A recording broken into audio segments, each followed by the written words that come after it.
What if this is your only life, and you've been sleepwalking through it? No alarms, no explosions, just silence, thick, suffocating silence. Not the kind that comforts you, the kind that whispers, you've wasted something sacred.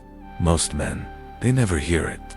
They move like ghosts, polished shoes, forced smiles, numbed ambitions. They call it routine. I call it retreat. You weren't born for this. This slow drip of soul erosion. This quiet decay behind picket fences and glass screens. Look closer. You'll see it. The same look behind their eyes. Dead wolves in office chairs. Their teeth filed down by years of compliance. Their hunger replaced with calendar invites. Nietzsche said, "The most common form of despair is not being who you are." But no one tells you who that is, because they can't. Only war does that. The problem is, you haven't fought yours yet. You see, most men think life is something that happens to them, like weather, as if the storms don't come from within, as if the fire was never in their bones to begin with. They want peace. But peace without conquest is just sedation. You can feel it too, can't you? That tightness in your chest when you lie awake at 3 a.m. That ache that success doesn't silence. That voice you keep trying to drown out with dopamine and distractions. It's not depression. It's not burnout. It's the call to arms. But you've grown too used to the cage. You've painted the bars to look like freedom. Decorated them with achievements and compliments. Convinced yourself you're doing okay, because that's what they expect. But deep down, you know, you've never been tested. Not truly, not where it counts. You've never been dragged to your knees by something so heavy it cracked your identity. You've never bled for something that couldn't be bought or borrowed. You've never had to kill the version of yourself that begged for comfort. That's why you feel empty? Because the wolf is still in there, growling behind your ribs, pacing in the dark. He doesn't want luxury. He wants a target. He wants war, not against others. Against you. The you that flinches, that delays, that begs for more time. The you that's mastered the art of looking busy, but doing nothing essential. The you that's settled. And make no mistake, mediocrity is a choice. Not in a single day, but in 1,000. Tiny moments where you turned away from pain and called it balance. You don't drift into greatness. You claw toward it. So ask yourself, when was the last time you said no, when it cost you something? When was the last time you sat in stillness without needing a screen, a buzz, a hit? When did you last chase something that scared you? If your answer is a blur, then here's the truth. You're not living, you're maintaining, existing, pacified. And every day you stay like this, the fire dims, the wolf grows quieter, the war moves further away, until one day, you wake up and there's no war left to fight, just memories of a man you could have been. So maybe this silence isn't peace. Maybe it's the battlefield, before the battle. Maybe the stillness is here to test your edge, to see if you'll sharpen it, or let it rust. Most men won't. They'll find a way to make the cage feel like home. But if you're still listening, you're not most men. You're the one who knows something is wrong, but can't quite name it. The one who smiles less these days, talks less, listens more. The one who feels the tension before the storm. Good, because war is coming. And your silence is not weakness, it's the sound of the sword, being drawn. They told you to chase balance, like it was noble, like it was some ancient virtue, buried in the DNA of men who once bled to build empires. But the truth is colder than that. Balance is a myth, sold to you by people who have never built anything worth remembering. Let me ask you something. Have you ever seen a lion chase peace? No. A lion doesn't meditate under a tree waiting for harmony. It stalks, it hunts, it rips into the belly of chaos and drinks the blood of victory, because that's what survival demands. Now look at your life. Look at what they told you was good. A little bit of ambition, a little bit of rest, a little bit of pleasure, a little bit of purpose. They fed you pieces, scraps, just enough to keep you busy, but never dangerous. You were not born for lukewarm comfort. You were born for war, internal or external. It doesn't matter. The battleground is real, either way. But here's what they won't say. Every man you admire, every one of them, is unbalanced by design. They are possessed, driven, haunted. Their eyes don't search for harmony. They scan for targets, because they know what Nietzsche knew. That greatness is not gentle. It doesn't show up on time. It doesn't fit neatly into your calendar between gym, brunch, and your favorite Netflix show. It consumes, and you'll have to let it. You'll have to watch parts of you die. The soft parts. The parts that beg for Friday nights and cheat days and emotional validation. Balance is the language of mediocrity. It whispers, stay safe. It says, don't go too far. It paints obsession as illness and sacrifice as dysfunction. But obsession is sacred, and dysfunction is often the birthplace of domination. Do you think the warrior cares about being well-rounded? He sharpens the edge, only the edge, because only the edge cuts. You want to build something timeless? You want to become something few even understand? Then make peace with the fact that comfort will betray you. Comfort will seduce you, lure you in with soft hands and sweet talk, then kill your ambition in your sleep. And here's the worst part. You won't even notice. You'll just smile a little less, dream a little smaller, wake up a little later, and call it balance. No, balance is the mask, the disguise you wear to explain why you've stopped climbing. It's the language of men who are too afraid to go all the way. I'm not telling you to burn yourself out. I'm telling you to choose your burn, direct the fire, let it forge you, because boredom is not the absence of activity. It's the absence of battle. The man who has no war will create one inside himself. That's why you feel that tension, that itch, that quiet scream behind your ribs. It's not because you need more balance. It's because you're built for imbalance. You're built to be bent by pressure, stretched by duty, carved by purpose. And that carving, that brutal reshaping of who you were into who you could become, that's where greatness begins. So throw away the script, the one that says you can have it all the time. You can't. Not if you want to be undeniable. You'll either walk the edge, or die in the middle. There is no balance here, only the storm, and the ones who learn to dance in it become legends. Everyone wants power, but no one wants the pain that creates it. And yet, pain is the only force honest enough to strip you down, to bury who you thought you were and show you what's underneath. You weren't born strong. You were broken into it and the world. It doesn't hand you greatness. It buries it somewhere beneath silence, betrayal, failure, and waits to see who's willing to dig. That's where you were forged, wasn't it? Not in applause, not in affirmation, but in the moments no one talks about. The nights that didn't end, the losses that didn't make sense, the people who should have stayed but didn't. That wasn't weakness. That was the initiation.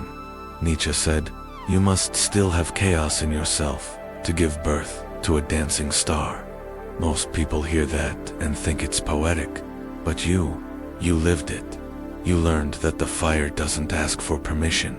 It just burns, and you either become ash or something far more dangerous. There's a certain look in the eyes of men who've been chosen by pain. It's not bitterness, it's not grief, it's clarity, because they've seen behind the curtain. They've watched the world lie, promising safety while delivering slavery, preaching kindness while rewarding mediocrity, selling dreams wrapped in dopamine and distractions. But pain doesn't lie. Pain is the only honest mentor you'll ever have. It doesn't flatter. It doesn't care about your feelings. It carves, and it carves until what's left cannot be broken again. You think the wolf was born, howling? No. He was abandoned, starved, beaten by winters that showed no mercy. And that's why he hunts alone. That's why he doesn't beg for scraps.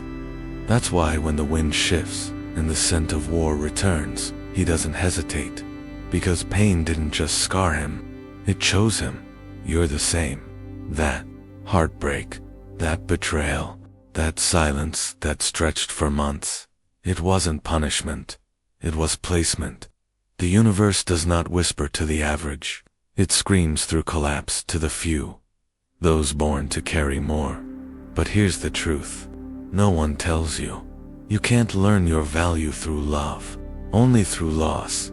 You can't become unshakable by being held, only by being dropped, over and over, until your identity isn't tied to how they see you, but how you rise when no one's watching. The pain didn't break you. It rebuilt you, more focused, more dangerous, less apologetic. Scars aren't signs of damage. They're maps etched by survival.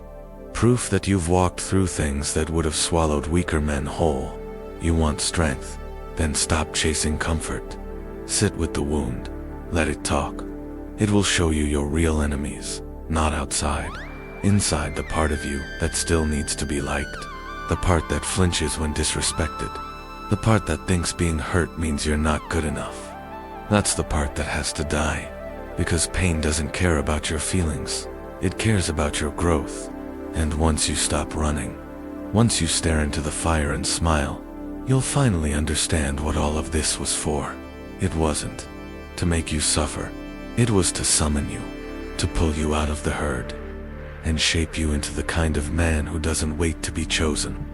Because pain already did. There's a war going on, but it's not outside. No flags, no bullets, no generals shouting orders. This war is silent, invisible, personal, and it lives inside you. Most men don't even realize it's happening. They wake up defeated before they've even left their bed. Scroll, swipe, stimulate, sedate. The enemy doesn't kick down the door anymore. It walks in quietly, through your screen, through your cravings, through the voice in your head that says, take it easy, you've done enough. That voice isn't weak, it's strategic, because it knows exactly how to bury a man while letting him think he's free. The average man, he's mentally conquered. Every dream dulled, every sharp edge sanded down by pleasure and passivity. He talks about change, but he's already surrendered, because he's fighting the wrong war. The real war isn't in the world, it's in your mind. Every time you want to quit early, every time you justify mediocrity, every time you let your feelings lead instead of your values. That's the battlefield. And most men lose without ever knowing they were under attack. Nietzsche spoke of the Bermensch, the overman, a man who doesn't inherit his code. He writes it. He doesn't ask for permission to become powerful. He reprograms himself, his thoughts, his emotions, his instincts. He understands this war not just as conflict, but as creation. You were born into a world that wants you tame, wants you nice, predictable, distracted, the perfect consumer. So when you start thinking for yourself, when you reject comfort as the highest good, you become dangerous. Because this world isn't afraid of violence. It's afraid of clarity. A man who no longer listens to the herd. A man who no longer worships dopamine. A man who can sit in silence and hear his own voice, not theirs. That man is a threat, and make no mistake, your mind is the main target. It's why the algorithms are smarter than you. It's why they know what you'll click before you do, because if they can control your focus, they can control your future. But if you learn to master that, if you can say no to distraction and yes to discipline, you change the war. Because the war isn't about outcomes, it's about ownership. You don't win by beating others. You win by refusing to betray yourself. But that takes something most men have never practiced. Mental rebellion. The quiet, ruthless decision to not be ruled by urges, to not need constant reward, to not outsource your worth. It's the hardest thing you'll ever do, because there's no crowd, no applause, just you and that voice, the one that always shows up when it's dark, when you're tired, when you're one decision away from slipping. You either let it speak, or you silence it and replace it with something stronger. You build new laws, new instincts, not based on how you feel, but on who you've chosen to become.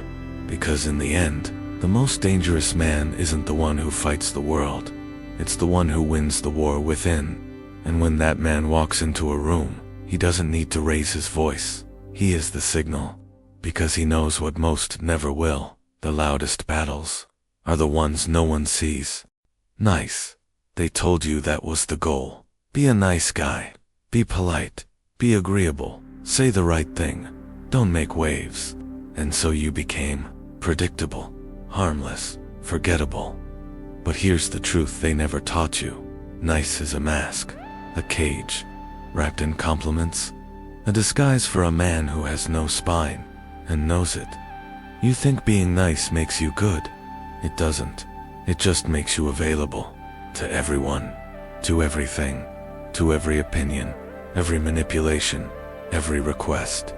Nice guys don't finish last. They don't even get to run. They sit on the sidelines, clapping for men who stopped apologizing.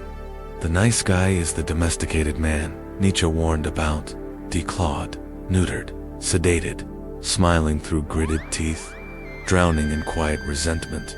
A wolf pretending he was born to bark, but inside, he's starving. Starving for a moment where he doesn't have to betray himself just to keep the peace. Starving to say no without guilt, to stand tall without shrinking for someone else's comfort. This isn't about being cruel.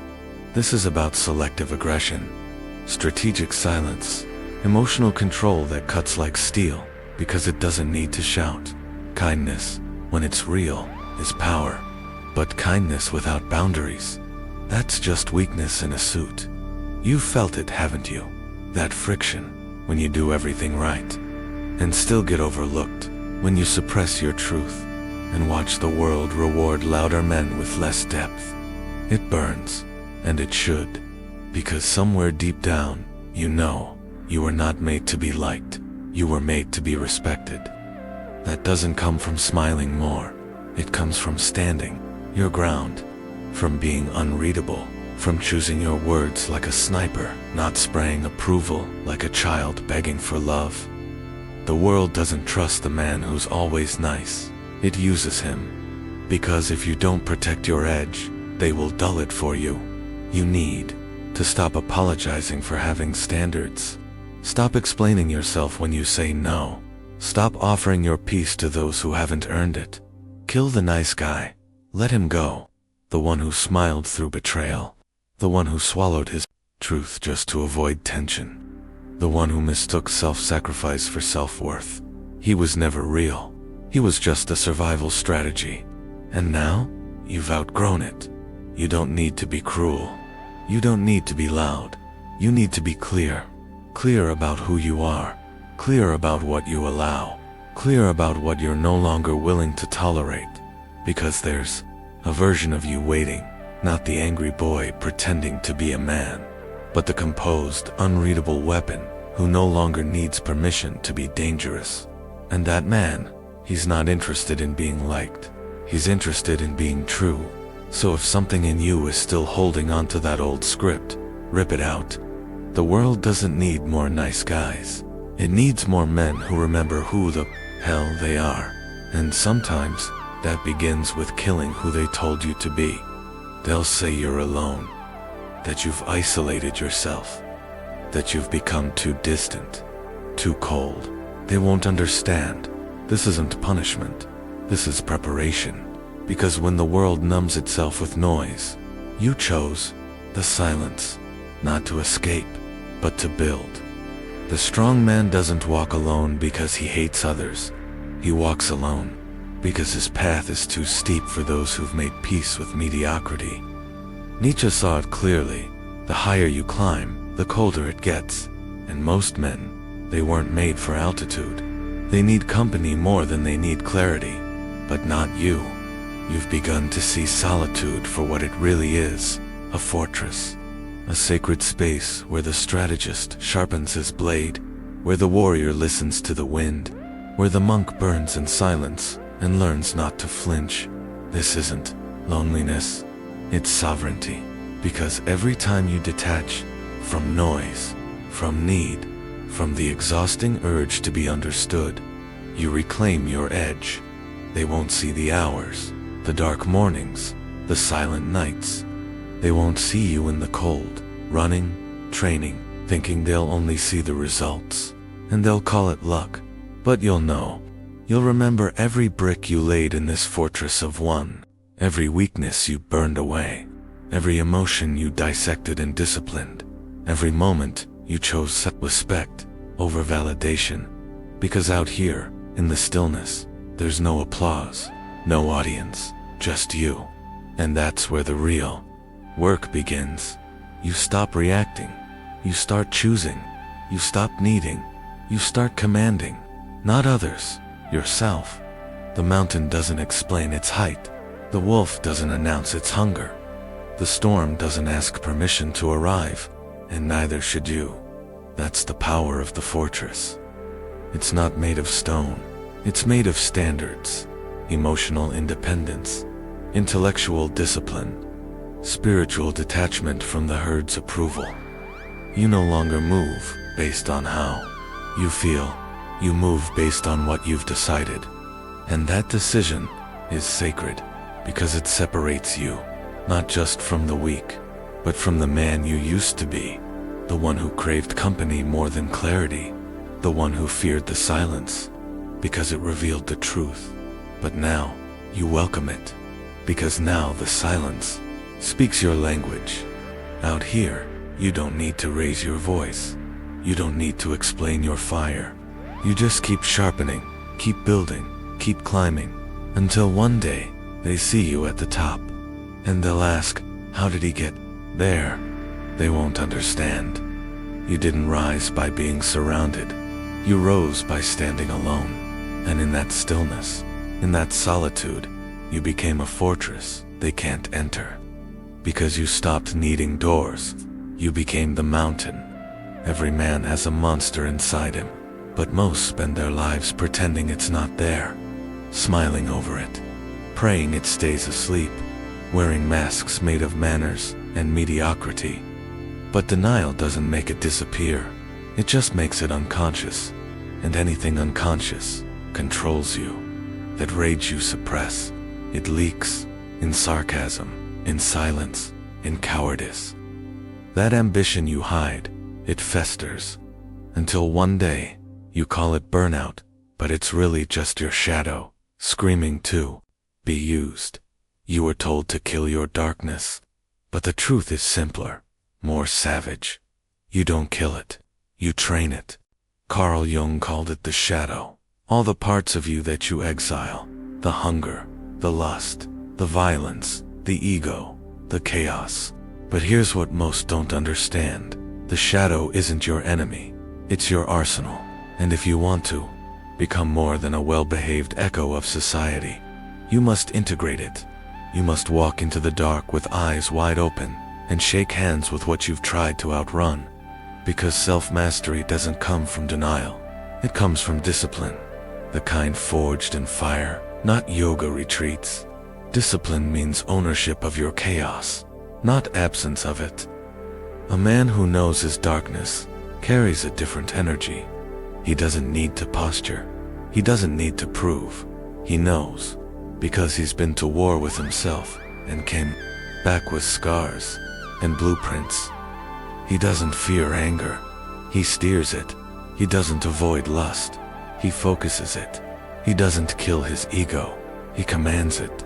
This is shadow discipline, where your wildest instincts become weapons, not liabilities, where your rage becomes fuel, your jealousy becomes direction, your desire becomes vision. Most men stay soft, because softness is safe, predictable, acceptable. but a man with shadow discipline, he's a paradox. Calm, but not harmless. Silent, but not submissive. Disciplined, but dangerous. Because the man who has made peace with his darkness can never be blackmailed by it. They can't guilt him. They can't shame him. They can't manipulate him with his own instincts. Because he's already done the work. He's walked into his own abyss and found a throne. You feel that pull, don't you? That itch in your soul. The part of you that wants to be more, but doesn't know how to channel the fire. Good. That's the signal. That's the call. Not to suppress it, not to numb it, but to train it. To make it submit to your higher self. Because that's the real enemy, not your shadow. But your refusal to command it. So stop fearing your fire. Shape it. You weren't built to be a monk. You were built to be a warrior with restraint. Not a man who's never tempted, but a man who chooses power over impulse. You want to be truly respected. You want your presence to shift rooms without saying a word. Then become the man who's mastered his darkness and weaponized it with precision. Because in the end, a man who knows his shadow doesn't walk, he moves like a storm wearing silence. You don't need to be loud to be lethal. You don't need to explain your moves to make them count. In a world that overshares, the most dangerous man is the one no one sees coming. He doesn't broadcast. He observes. He doesn't react. He calculates. Because control isn't about volume. It's about restraint. Nietzsche admired those who could hold their fire. Not because they lacked it, but because they owned it. The unreadable man walks like silence wrapped in steel. Not because he's hiding, but because he's already decided who he is, and no one else needs to know. Most people, they're walking leaks. Every emotion, every opinion, every insecurity spilling out through their words, their eyes, their tone, predictable, controllable, weak, but you're learning the art of ambiguity, of leaving nothing behind but presence, of making every word a tactic.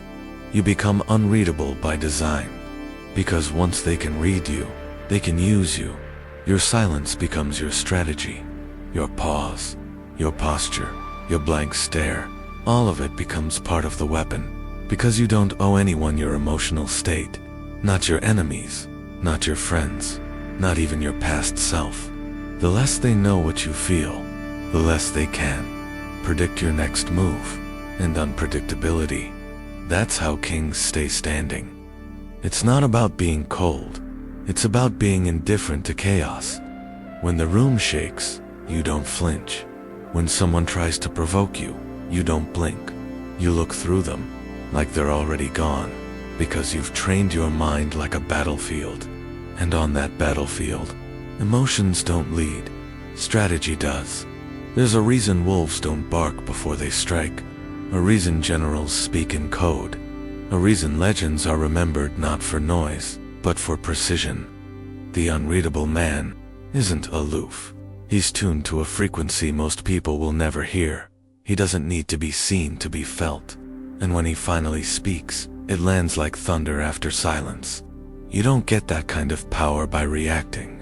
You get it by refining, by starving the part of you that wants attention, and feeding the part of you that builds dominance, not with fear, but with depth, because there's something unsettling about a man who feels everything and shows nothing. He's not repressing, he's directing, and that's the final stage. Not being invincible, but being unreadable, so your next move is always yours. And if they can't read you, they can't reach you. You become the ghost in the room. Not absent, not passive, just untouchable. By choice. You don't get a second life. This is it. This one, right here, right now. And the clock is not slowing down. No pause, no mercy. Just one long inhale between birth and the grave. You've been living like you'll get another shot. Like the pain you carry will fade with time. Like the window won't close while you're blinking. But here's the truth, most men never accept. Waiting is Every moment you delay, every dream you shelve, every instinct you betray just to keep the peace. You're bleeding, not on the outside, but from the place your fire was meant to burn. They told you to be patient, to be realistic, to not rush. But what they really meant was, don't scare us by becoming who you are. You think average is harmless. You think surviving is enough. It isn't, because mediocrity isn't a neutral path. It's a betrayal of your gifts, of your hunger, of the man you could have been. You were born with a war inside you, a fire, a calling, but you buried it. To fit in, to be nice, to not make noise. You dressed your potential in routine. You handed your time to people who didn't earn it. You numbed yourself with convenience and called it peace. But deep down, you felt the pull. At 2 a.m., at red lights. In moments too quiet to ignore. The haunting whisper. This, isn't it? You were meant for more, but you're wasting it. And you are. Because the man you were supposed to become, he doesn't come with more time. He comes when you stop making excuses. You're not out of options. You're out of chances to keep pretending this doesn't matter. Nietzsche said, "He who has a why to live can bear almost any how." But you've been trying to survive without a why, and it shows. Your strength isn't in your body, it's in your reason. The deeper the reason, the harder you become to break. So what is it?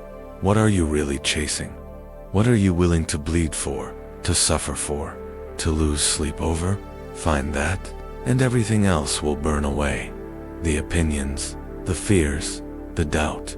But to become that man, the one worth remembering, you have to bury the one who waited too long. You have to hold a funeral for the boy who apologized for being hungry, for the man who asked for permission, for the version of you that hoped it would just happen one day, because it won't. Nothing comes to the man who waits. Everything comes to the one who moves. Now, without applause, without clarity, without comfort. This is your shot, your storm, your knife against the throat of time. No second tries, no one coming to save you. No guarantee that tomorrow will let you fix what you avoided today. So move, burn the bridge behind you, kill the plan B, and build forward with no way back. Because the cost of delay is not just time, it's your life. And in the end, you don't regret the battles you fought. You regret the ones you never dared to start. So if you're still breathing, if you can still feel the silence biting at your ribs, good, because that means you're not dead yet. But you're out of time to keep pretending you're alive. First, we burned the lies. Then we buried the boy. Now, we build the man. Not the man they wanted you to be. Not the one they could control. Not the one who smiled on command and swallowed fire just to be liked. That man is gone. Ashes. Necessary. What rises now is different. He's not loud. He doesn't boast. He doesn't need to. Because he's not chasing validation anymore. He's moving with strategy. The strategist walks alone, not because he can't belong, but because he chooses not to follow. He doesn't flinch when they doubt him. He doesn't fold when they leave. He's stopped asking to be understood because he's finally started to understand himself. This man, he builds in silence. He bleeds without witnesses. He sacrifices without complaint because he knows the cost and he's willing to pay it. He doesn't confuse peace with softness. He doesn't confuse love with dependency. He doesn't confuse kindness with surrender. He's cold when needed, warm when earned, ruthless when time demands it. Every move is a calculation. Every silence, a decision. Every boundary, a declaration. He sees life for what it is, a game of consequence, a war of attention, a chessboard where emotion is exploited and clarity is king. And so he adapts. He feels but doesn't get drunk on feeling. He listens, but doesn't obey every noise. He's not indifferent, he's in control. Because the strategist doesn't live for dopamine, he lives for leverage. He doesn't post for applause, He builds in the dark. He's not trying to be seen. He's trying to be honorable. Every hour is weighed. Every relationship assessed. Every habit sharpened until it cuts clean through distraction. He's not perfect, but he's aware. And awareness in a world of blind repetition is rare power. This man, he no longer waits for permission. He no longer begs for softness. He no longer trades truth for approval. He's not trying to be happy. He's trying to be ready. Ready for the storm. Ready for betrayal. Ready for war, internal or otherwise. Because he knows something most men never learn. Power isn't about force. It's about precision. It's about becoming so still, so grounded, so complete within yourself, that nothing outside can shake you. Not opinions, not trends, not even love. Because when you've built yourself from rubble, when you've sharpened yourself in silence, when you've buried who you were to become who you are, there's no going back. You are the weapon, now. You are the storm. You are the strategy. And the world, it adjusts around you. You don't explain, you don't defend. You simply move, with discipline, with silence. With a fire no one sees, but everyone feels. Because power doesn't shout, it whispers. So listen closely. One life, one chance. What you do now echoes forever.